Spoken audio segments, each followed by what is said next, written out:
we talk to business owners, when we ask every one of them, right, what's the most important thing to you? It's my kids, it's my family, it's my relationships. Yet, they put on a mask, they put on a facade, and the people that are in their lives, the people that they want to be close to, only get to know their representative. And this causes so much strife and problems within their life that eventually it has to spill into their business. Hello, everyone, and welcome to another episode of The Powerful Man Show. I am your host, Doug Holt, with my co-host, Tim Matthews. Tim, how you doing, man? Absolutely fantastic. How are you? I'm doing well. Great day. We've been talking off air for a couple hours now, so it's kind of funny to jump on, hit record, but we've had some great conversations, and we always start off doing this where we're going to jump right into these episodes to share the content, and then you and I just start going off onto these tangents, talking about all the men that we've been working with and what they're up to. But Tim, you had a special comment that we were talking about that we wanted to bring on to air and share with it in the hope that it would help some of the listeners. Yeah, I did. And so this week, I was working with a new client, the guy that joined the activation method, and we're doing his onboarding. And his story was such a common one from a lot of the other men that have also been through the activation method where they start. And yeah, I want to share it with the listeners just to see, one, if they resonate with it, and two, discuss how to solve it so that if any of the listeners are experiencing it, then we can add some value and support them a little bit. So here's where this guy was at. He is a successful entrepreneur, an award-winning entrepreneur. He does really well financially. He does really well professionally. He's got a son who he absolutely adores. And to everybody else, this guy has it all. You know, he's got everything together. He's the happy-go-lucky sales guy, walks into a room, people love him, he's confident, he drives a car, he's got the money, he's got the freedom, he's got the choice, he's got the ability. But behind closed doors, he doesn't know how the fuck he got there. In his own words, he feels lucky and he's afraid that it could be ripped out from underneath him at any time. And as a result, he doesn't trust many people. He doesn't trust his staff very well, not as well as he could do at least, which means he's quite controlling. He doesn't lead his company in the way that he knows he could lead it. He then overworks, he then hustles, he then works long hours. And this then means he encroaches on his relationships. And one of the reasons why he joined the program was he wanted to break the cycle, because his past two relationships have both ended because of his working hours and his business. And he feels torn because he loves his business. But at the same time, he also wants to be in love with himself and with a woman that he absolutely adores. He's not with the mother of his son. And he feels very trapped right now. He feels trapped by the burden of his business and trapped by how everybody else sees him and how everybody else perceives him and what they perceive him to be. Because like I said right at the start of this, behind closed doors, he does not feel or see himself in the way that others see him. And the guilt and the shame are weighing really, really heavy on his mind and on his heart. And as a result, he's in this pattern of sedation and sabotage, and he wants to break it. Wow. I mean, a couple things come up, right? This is such a common thread for business owners and for men that are out there. And there's so many things that are going on for this guy. But first, kudos to him. And I know who you're talking about for just stepping up and raising your hand. Because when you know there's something better, there's nothing scarier than actually raising your hand and admitting it and trying to get help. Or not even trying, but just actually doing it and getting help. So kudos for him. And wearing the mask, right? That's, we call it wearing the mask, and people call it facades or whatever it may be for the individual. But that just seems to perpetuate the problem, doesn't it? Yeah, he's really afraid to take it off. He's afraid to let people into his life, be it his team, his staff, his family, the ex relationships he's been in. He's afraid to let people into his life and show them the real him in case they take advantage of him, and it's perceived as a weakness. So as a result, he puts on this facade, the mask, and the more he chooses to wear the mask, in his own words, he called himself a chameleon. He molds to change and suit the environment and the people that he's with. And the more that he does that, the more that he has done it, the heavier the mask has weighed. It's almost like he's dug a hole for himself. And now he's ashamed and he's afraid to take the mask off in case of what people will think of the real him, in case he's then rejected, in case he's then not good enough. And we spoke about this with his staff and his business, because his business is in a huge growth phase, which is really exciting. But naturally, he is the bottleneck in the business. And the business is not going to get where it's capable of being with this type of leadership. It's just not. And he's afraid that if he shows his staff the real him, then they'll walk away, because the real him isn't strong enough, isn't good enough, isn't worthy enough. And he's afraid of showing his emotion in case it's deemed as weakness. Yeah, that's the problem with that, wearing the mask, so to speak, or, and I'm sure there's so many people that can relate to this, is you put on this persona on social media. Let's just use Facebook or Instagram, and about how amazing your life is and all these great things that are going on. And then you feel like you need to live up to these expectations. But the voice in the back of your head has this imposter syndrome going through and going, look, that's not really how it is. You're not showing the fights with your wife, the things that are going on at work, the fires that you're putting out. And almost setting up a undercurrent of self-sabotage, because you don't feel good enough, because you feel as if you're lying to everybody else. And then you're on this hamster wheel type experience where you're always trying to keep up with this persona.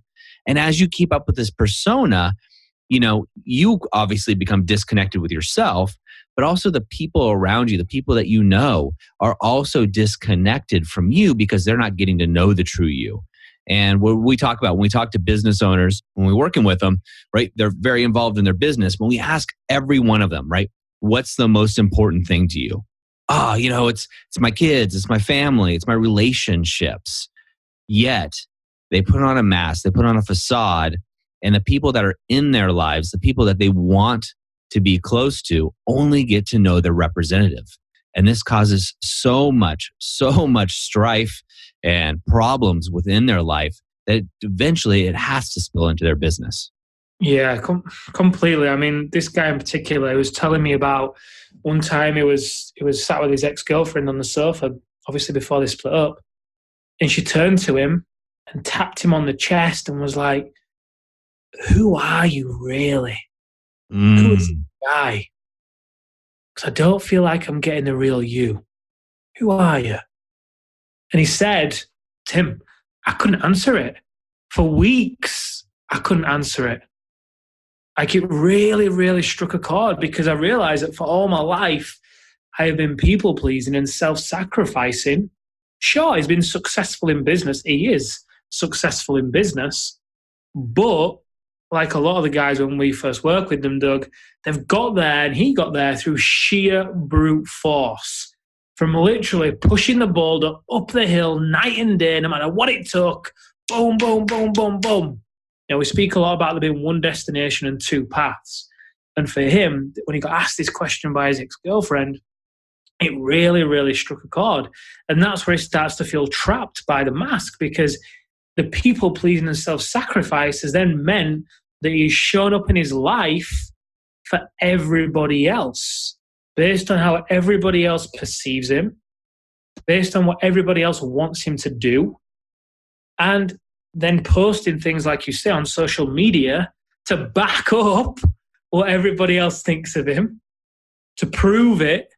But then behind closed doors, when the world isn't watching, he doesn't want any of that stuff for the most part. And that isn't who he is. And the longer this goes on, the heavier the burden weighs. And it's almost like the more the mask gets welded to his face, the tougher it is for him to get his fingers behind it and pull it off. Or so he thinks. In reality, it can be very simple. It can feel scary as hell, and it can be quite painful, the process going through it to take the mask off, that process of coming clean, of getting the skeletons out of the closet, of being honest with yourself and with everybody else. It can be a very scary experience, a very painful experience, also a very, very worthwhile experience. Hey guys, I had to interrupt this show because I want to talk to you about a case study we put together. It's only 11 minutes, and what we do is we go over and show you how almost 300 men have taken control of their life, have already 4x'd their business revenue, and are having more connected and intimate sex with their partner using the activation method. Now, they're doing all this without burning down their relationships and without suffering and sacrificing for their health. We want you to have this too, so go over to thepowerfulman.com/11, the number 11, and get this right now. It's only 11 minutes, and it's going to show you exactly how these men have done it. All right, let's get back to the episode. What are the top 3 things that people listening to this, guys that are going, man, how does Tim in my head right now, how does he know what's going on with me and my business? What are the top 3 things that these guys could do? Top 3 things. First one is to accept. Just accept where they are. In fact, I'll take it a step back because there's something really relevant right here, Doug, as I was speaking about acceptance that we teach. And, I want these guys to understand it and apply it if they think it's going to benefit them. And those 3 things are awareness, acceptance, and allowance. That's the cycle that we take these guys through, this guy in particular, in the early stages, the pre-foundation stages, before we even do any goal setting or any action or any accountability. It's all about awareness, acceptance, and allowance.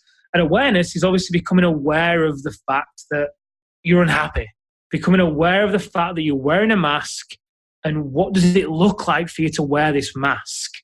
And for this guy in particular, almost said his name there. For this guy in particular, what we do is we take him through a process whereby we draw the mask out. So he pulled out a sheet of A4 paper. He draws a big stick man in the middle of the A4 sheet of paper, and you guys could do this. Draw a big stick man in the middle of the A4 sheet of paper. And in the top left-hand corner, write thoughts. In the top right-hand corner, write feelings. Bottom left, write actions. Bottom right, write language. Now, those 4 areas, they're the 4 pillars of your being. And those are the areas in which the mask that you wear manipulates you and reinforces you and influences you. So then what we do is start to go through, okay, so what are the dominant beliefs when you're wearing the mask? And for this guy, his dominant beliefs was, I'm a fraud. I'm not good enough. I'm a chancer. All of those dominant beliefs were coming up for him. So for you, what are yours? When you're wearing the mask, what are your dominant beliefs?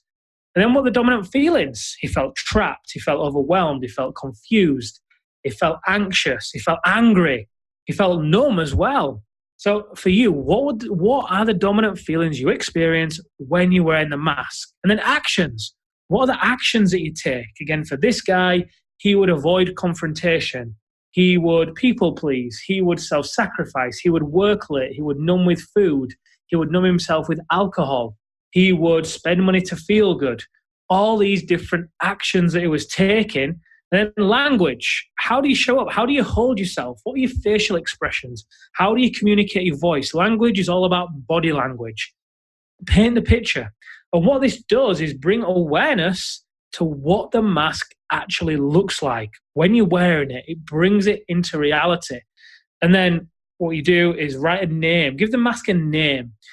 Examples in the past, well, the example that this guy used for his was desperado. When he's wearing the mask, that's what he feels like. He feels like desperado, a desperate, needy guy who's unconfident, unsure, overwhelmed, and everything else I described there. From there, once you become aware, accept. Drop the labels, drop the judgment around things being good or bad, drop the bravado, drop everything, and accept this is where you are. And that's just it. It's just where you are. It's not good. It's not bad.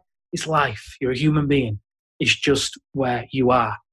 And then obviously start to allow yourself to really be who you want to be. How do you do that? Start to have the conversations with the people that you get to have the conversations with. For him, one of them was with his mother. A lot of his feelings of inadequacy and not being good enough came from him never feeling like he did his mother proud. He never felt like his father loved him. He was afraid of letting the woman that he loved into his life. Have a conversation with her. Take ownership. Tell her that you're afraid of letting her into your life, and this is why you're afraid. Make it about you. Don't point the finger. Don't be a victim. Take ownership of it. Come clean. Be real. And what you start to do in this process is you start to take the skeletons out of the closet. And this becomes really addictive, because once you do it 2 or 3 times and you realize that you're not going to die and it's actually okay, it's just a conversation. It's almost like if you imagine, you're looking at yourself in a mirror and there's a lot of mud that's been thrown at the mirror and you can't really see yourself. You're seeing yourself all hazy and foggy. With every skeleton you take out of the closet, it's like you wipe one of those spots of mud off. And bit by bit, you can start to see yourself for who you really are. And you realize that wiping off those spots of mud isn't as scary and painful as you thought it was going to be. And you actually, the more you do it, the more addictive it is, because you feel free. You feel free, and the burden of the guilt and the shame that's been weighing you down starts to be lifted. Absolutely amazing. Guys, listen to this. Go back and listen to it again and again. This process is pure gold, and going through it. Tim, as always, so much information going through here, and we're getting so many responses from the men and women who want their men to be listening to this podcast, and going through it. And oftentimes we're talking about stories of our clients and things that we're working on, and men that are coming through there and coming through the different programs, and we'll continue to do so. When you see these guys that are going through, and these guys that are writing in, any parting words of wisdom for those that are kind of, on the fence, just feeling desperado-ish and not willing to step out and raise their hands? They're feeling desperate. They're feeling lonely. What would you say? It's not as bad as you think. It's not. Never is. Never is. You shared a great exercise with me, Doug, a while ago, whereby we to actually write down the story that you're telling yourself.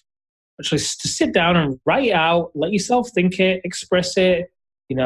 I believe I'm this, and because of this, and that happened, and he did this, and whatever. Write the entire story out that you're reliving day in, day out, in your head, and actually went through it and underlined the facts. There'd be very few words that would be underlined. And that's because it's not as bad as it is. It's just a habit that you've got into. And yeah, you may have fucked up. So what? You're a human being. It's life, but it's not as bad as it is. So just don't beat yourself up about it, and raise your hand if you feel like you want to do that. And whether it's with us, whether it's with someone, whatever, just raise your hand. Don't go it alone, because you don't need to. As human beings, we all crave connection, and we're all, we are tribal beings, aren't we? So don't go it alone. There's no need. Human beings, not human doings. Well, Tim, as always, man, always great to connect with you. And I always learn so much when we actually have these conversations. I've taken a lot of notes, and I'm going to go back through them as well.